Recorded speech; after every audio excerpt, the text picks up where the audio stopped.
Welcome to Work Matters, where we explore what leaders can do to make work more productive, valuable, meaningful, and impactful.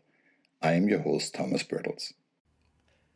In this episode of Work Matters, it is my immense pleasure to talk with Steve Crom about the challenges and opportunities of managing across cultures. Steve is the former chairman and partner emeritus of global consulting firm Oxygy. He has 4 decades of experience working with leading global companies to transform work and improve productivity, serving as a trusted advisor for senior leaders looking to realize the full potential of their organization. I've had the pleasure to collaborate with Steve for more than 25 years, and I'm very grateful for everything I've learned from him. In this conversation, we talk about a key challenge global leaders face: how to manage across cultures. We discuss how national culture shapes how work gets done, how to resolve the tension between standardizing operating models globally with the need to accommodate local needs, and what leaders can do to improve their effectiveness in an unfamiliar cultural context.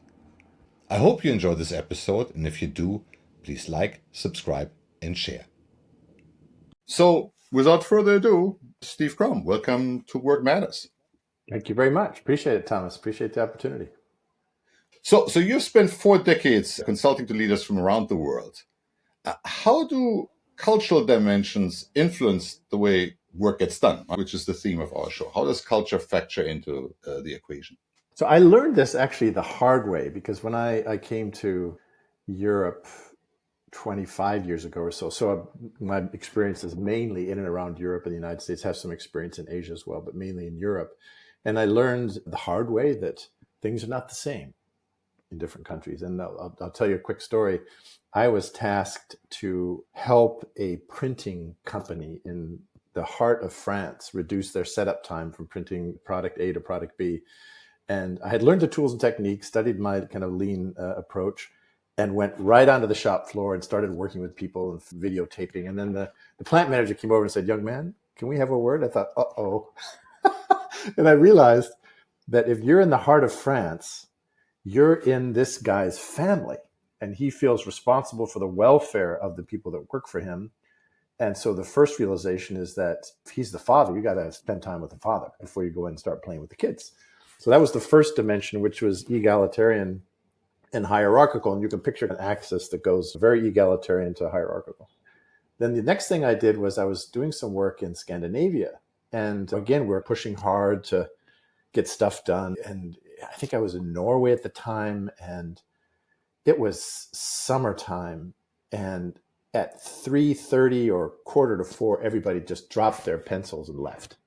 I could have, Thomas, been in the middle of giving them the winning lottery number, and it wouldn't have mattered, right? Dropped their pencils and left. And I told my wife that. I said, "You're not going to believe what happened to me." She said, "Oh, that's very cool." And they said, "I got to pick up my kids at the creche, at the kindergarten, and it's summertime, and right, this is what we do." And so that dimension is really about people-centered organizations versus task. So if you picture that as the horizontal axis, then you've got these 4 quadrants. And what I realized, and I did some research in Fons Trompenars, at some point you may want to give your readers the reference, is a Dutch academic who really summarized it well. And so in the upper right-hand corner, it's the guided missile, right? It's egalitarian. You just put in the program and let it go. And the US fits into that box, right? And you hear it when you listen to people say, "We'll do whatever it takes," right? Then you know you're in the upper right-hand box. Then in the lower right-hand box, which is really more hierarchical but still task-focused, then the organization is like a structure. I think Fons uses the Eiffel Tower as an example.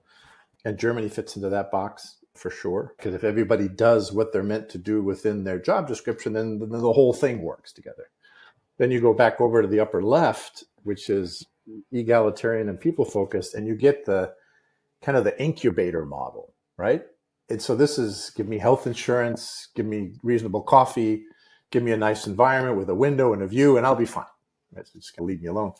And then the lower bottom is the one that I was talking about in France, where it's very people-focused but hierarchical, and that's the family, right? And it's interesting because you and I have worked on global projects before, Thomas, and in some countries, France fits into this, Japan fits into this. You don't have 2 fathers. So you try to put people in France and in Japan into a matrix, and things start to short circuit because where's my loyalty? This actually happened as a Japanese colleague and I are working on an assignment.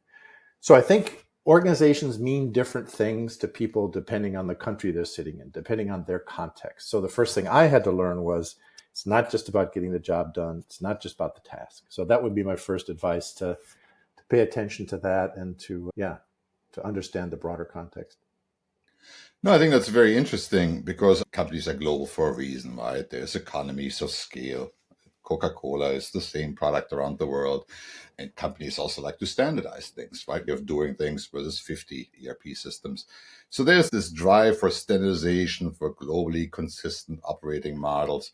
But I think that also then can be in conflict with national cultural characteristics of like how work gets done in that country. How can leaders solve for that paradox?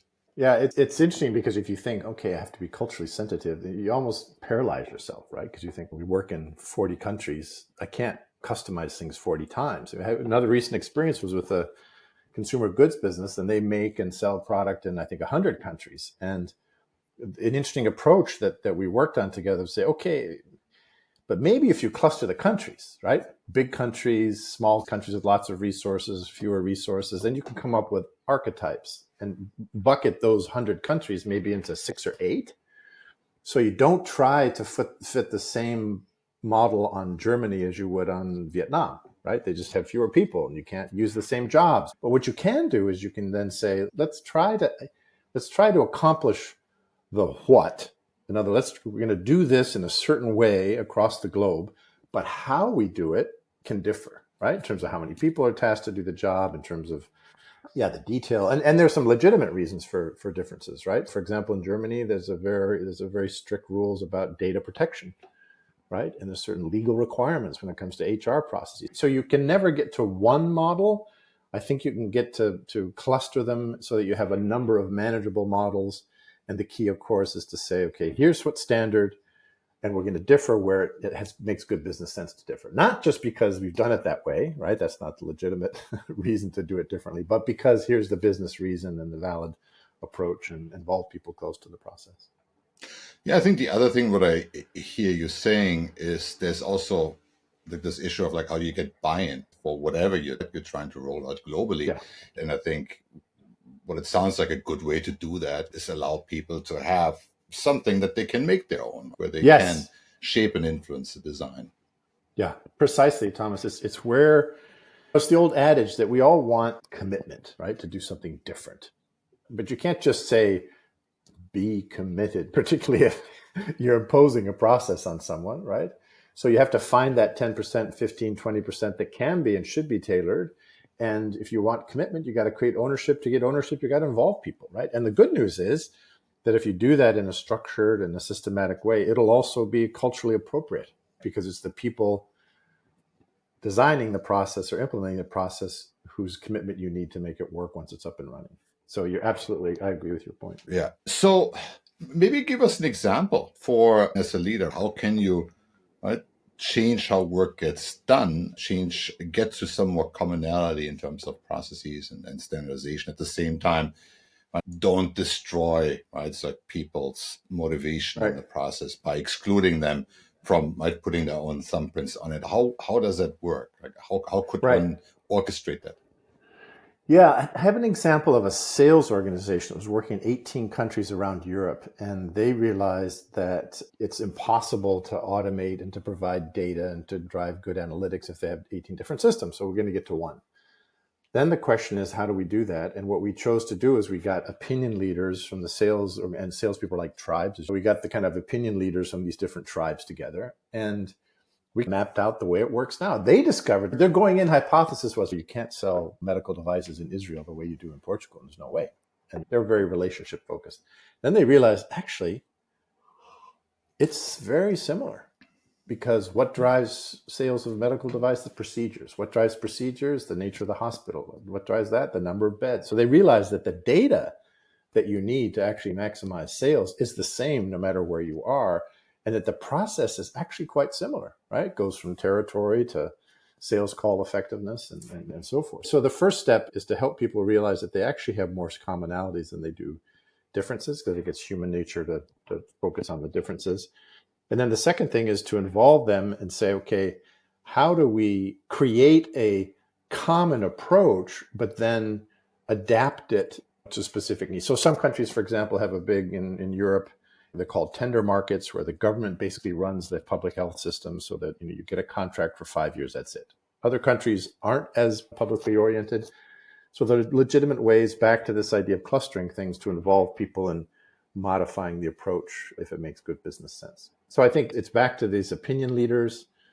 And then part two of that story was that these 18 came up with amazing ways of working, but there were other countries who wanted to get involved. And so we flipped it around and jump-started the implementation process and invited the general managers in. It was like a kid in a candy store. We said, here are 18 proven practices, which may or may not fit for you, but have a look, right? Because if you're in a tender market, why reinvent the wheel? Why not grab that, get some people together, and then jumpstart the implementation? That's also a really effective way of capitalizing on the global aspect of a business.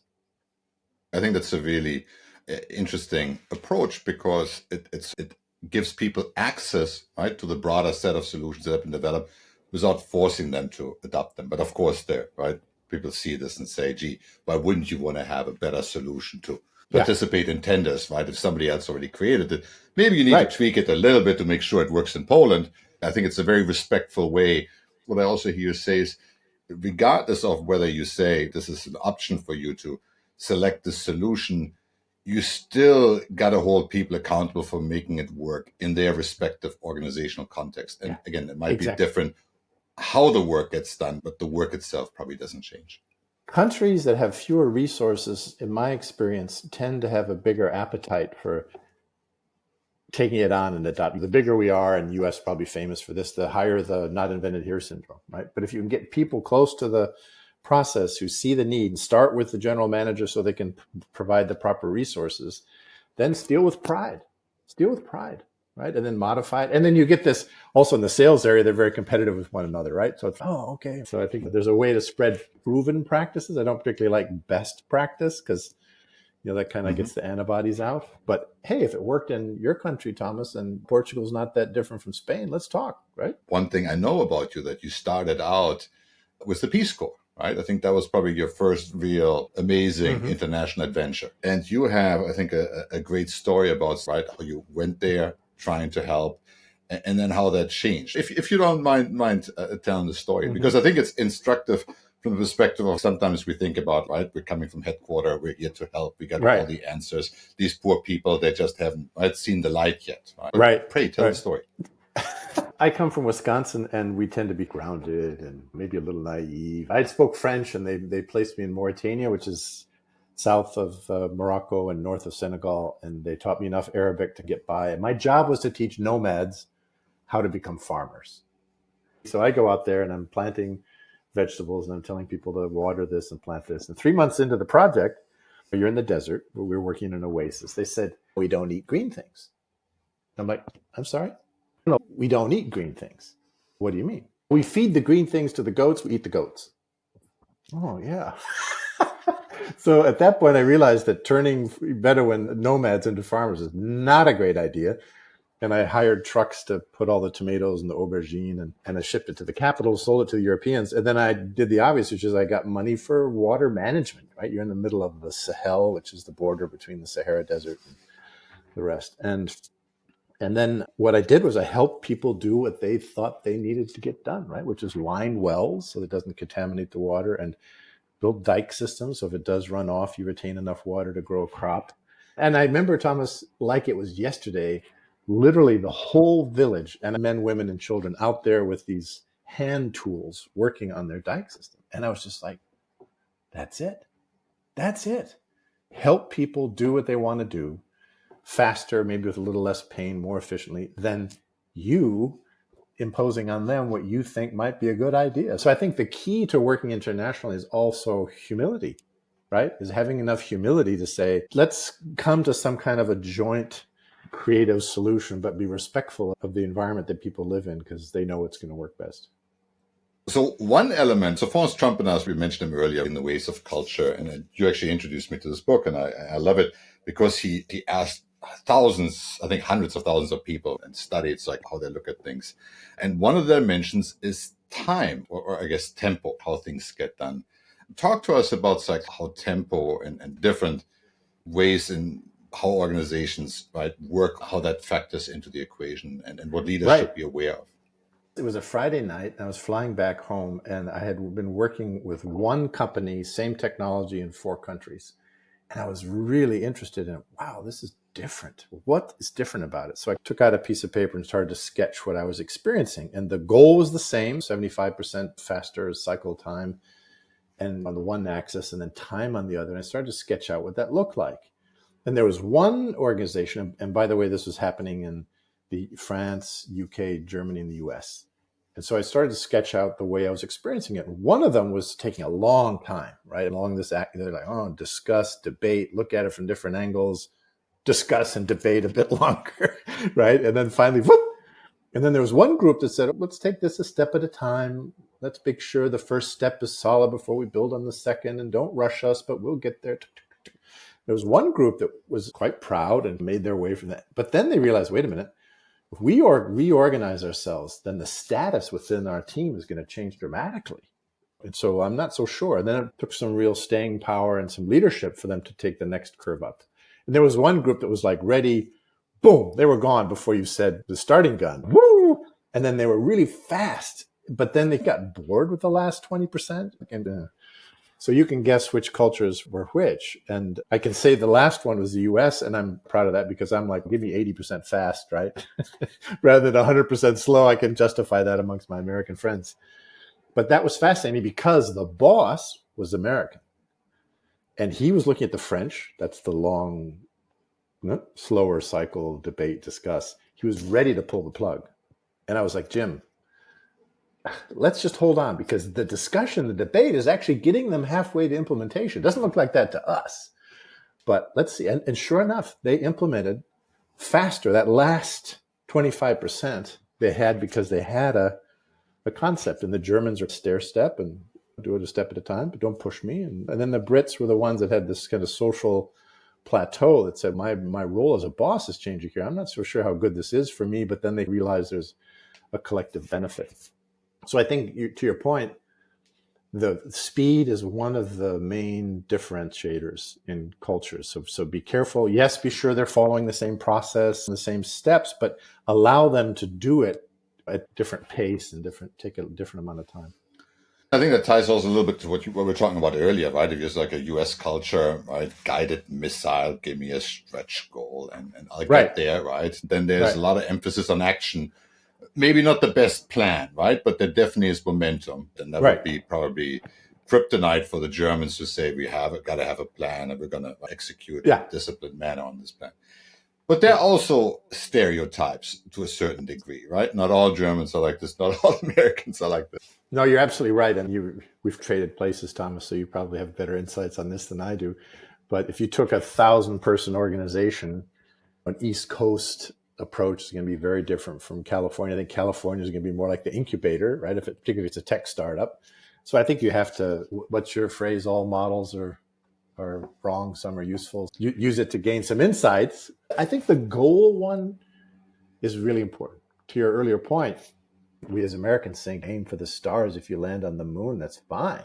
But if you try to impose a stretch goal to a group of Germans who take their responsibility really seriously to pull this thing off, I think you're doing yourself a disservice. Ask them what's a challenging, feasible, right? Because they're gonna commit to it. And after all, that's the reason for goal setting, is to think outside the boundaries, think outside the box. But be careful with that because people interpret that differently. So people like structure. You and I have been through this exercise where people say we got to globalize, right? We got to centralize all the decisions now get made in Basel or London or New York or wherever it is. But local cultures suggest a certain way of working, right? That has developed over a long period of time. And it's like the way things get done around here. And I guess those two dimensions are in conflict. Some people have lived in other cultures, right? Seen extremes, lived on 3 continents, right? But I think a lot of leaders probably have not, right? And just might spend time in headquarters. So it's really hard to figure out, like, how is Australia really different? They speak the same language, right? Or what's the joke about the US and the UK, two countries separated by the same language? What kind of advice would you give somebody who takes a global role and sees the need to redraw the org chart to align things properly to headquarters? You bring up a good point, which is on some level, people are people, right? And I think what motivates people, because ultimately that's what we're hoping for, right? Is that we're running a global enterprise. We want people to give us their discretionary effort. And obviously your expertise, Thomas, and you wanted to do a good job, give them a job worth doing well, right? That's a part of it. But also I can remember for Corning Glassworks, we did a global study on motivation of employees. And there were three things that stood out. One was recognition for good work. No matter what culture you're in, recognition for good work, pat on the back is worth a lot, right? The second one was when you have ideas about how to improve things, that your supervisor listens to those and takes them seriously and gives you feedback if we're not going to do it. And the last one was influence. And I think that's the one that we're touching on the most. I think people fear that if you implement a global system, and particularly if it has IT related to it, that they're no longer to have any influence over their day-to-day job. It's going to be fly-by-wire, right? And we know that the word sabotage comes from the French saboteur, that you throw the wooden clogs into the machinery, right? Because, okay, you're not going to give me any discretionary power. I'll take care of that, right? So I think you need to, as a global manager, I would design in some place, some space. And this was true in Lean in the early days, right? Where things got so regimented that people didn't have those little breaks to do their thing. So design in some way for people to get their fingerprints on their job, for them to provide suggestions, be sure that the people who are their immediate supervisors are generally open to that.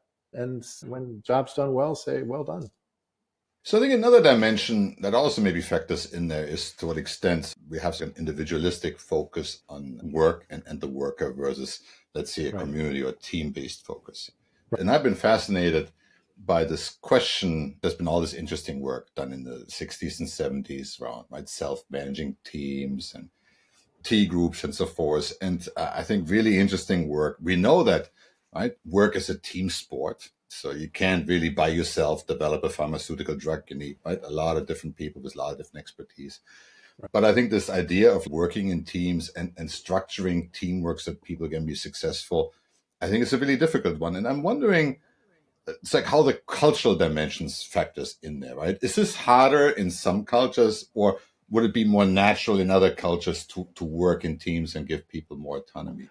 Yeah, no, you've hit on one of the 7 dimensions of cross-cultural differences. And one of them is universal versus particular, right? So just the rules apply no matter where you are versus individual behavior. And then collectivist versus individualist.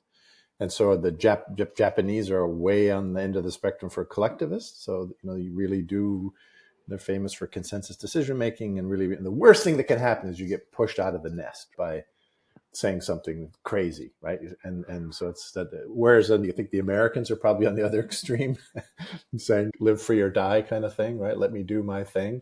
I think that it's quite interesting when it comes to innovation, because I think you do need to have diversity of opinions, and in a team allow people to dissent and to have different points of view and to think outside the box. You and I remember we had this example in a company that was making white goods refrigerators, and all the engineers were thinking we can do barcodes on yogurt and order the yogurt and they won't know before it goes bad. And then there was a team effort, and one of the women from the reception said, actually, I keep getting these calls from people about how do I get the crayon markers off the front of the refrigerator. That led to an innovation of an idea, which is, wait a minute, for first home families that have little kids and the kitchen is the place they congregate, why don't we make an erasable front to the refrigerator and call it graffiti, right? So all of a sudden, that the power of a team, I think is really important to innovation. And I think if you go through, again, people are people, and successful teams everywhere, the more they have a common goal, the more the roles are clear, the more the procedures or how they want to work together is going to minimize the disruptive noise and tension. I think that recipe applies no matter what culture you're in. So what I hear you saying is we're all humans, right? So we all share certain things. We want to be recognized for good work. We want to do something meaningful, right? But I guess certain national cultures might be just naturally more conducive to create conditions that allow people For example, to be successful as a team versus in other cultures like the US, you'd be more look at the individual contribution, right? It may take a little more effort, and maybe it requires a little bit more structured and joint commitment. I also worked on a project once across the border in Mexico, and it was an improvement process. And all of a sudden, it came to the evening, they changed into their volleyball suits, and there was a volleyball court in the back of the plant. And they were all playing. It was very natural for them to play together, so to speak. So in that kind of environment, it's easier, to your point, to work in teams. Let's say you manage like a US sales organization. Now you get the promotion, get to Europe, and you get like a cluster of whatever 5 countries in the south of Europe. You've worked with leaders to get put in those situations. What are some, not rookie mistakes, right, but typical mistakes people make as they parachute into a different cultural context? Yeah, I think it can go both angles. But if you took the example of an American who got parachuted in and has gotten, particularly the more southern you go into Europe, the more family oriented it is. I think a rookie mistake would be to come in and just focus on business reviews and focus on goals. And I even had this between Germany and France. I was working for Airbus at the time, and the Germans make planes. And so they fly down to Toulouse, they have their meetings, the French kind of nod and they go back, and the Germans wonder why nothing ever gets done. And I said, have you tried going down the night before and having dinner? Because in the Southern Europe, relationships are important, right? And so have dinner, have a bottle of wine, and give an environment where they can express themselves, whether they have doubts or concerns. It's going to be a lot easier than the meeting. Sure enough, it helped. So I think be humble, invest in relationships because they're going to pay off. I think the most dangerous thing you could probably do is walk in there with your model and say, this is going to be just like home, right? And the second mistake I would imagine you can make is to say, this is not yet just like home, but I will make it just like home, right? And I guess maybe a more useful attitude would be, let's figure out how this place works, right? How things get done, right? What's like different, and where can we use that as an asset? The US is the reason why I think there's so much innovation here, right? Because people just go off and start doing things versus asking for permission from the boss. So I guess that could be an asset in a global business. You'd probably look there for innovations. Right? You probably don't look for the most well-designed process there. 100%. You raise an interesting point too, which is, if I think back to the international leaders that I've worked with and had the privilege to work closely with and to coach, humility and curiosity. You and I had a common client who was the president of PPG for Europe. And he was an American out of Pittsburgh who was parachuted into France. And he was taking French lessons. This is his last tour. He was 60, right? And obviously, as a global leader, you're not going to learn the language in every country you're in. But the point is curiosity and saying, because I think that genuinely comes across, and then the people respond to that. Okay, this guy's not just coming from corporate, but he's here to learn and to pick up something interesting, and maybe also sponsor us and give us some visibility. That was another thing we did for a large consumer products company, is we turned it around and we said, we actually have some examples. We produce product A in 30 different countries, but some do it better and differently than others.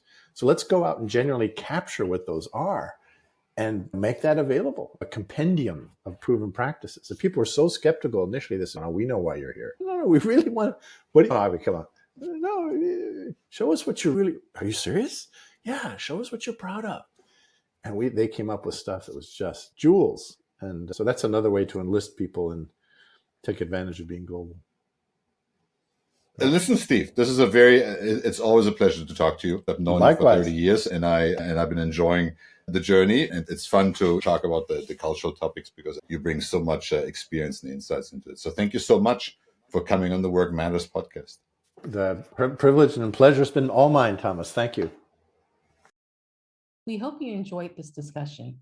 If you did, be sure to subscribe, like, share, or comment. Until next time, let's make work matter.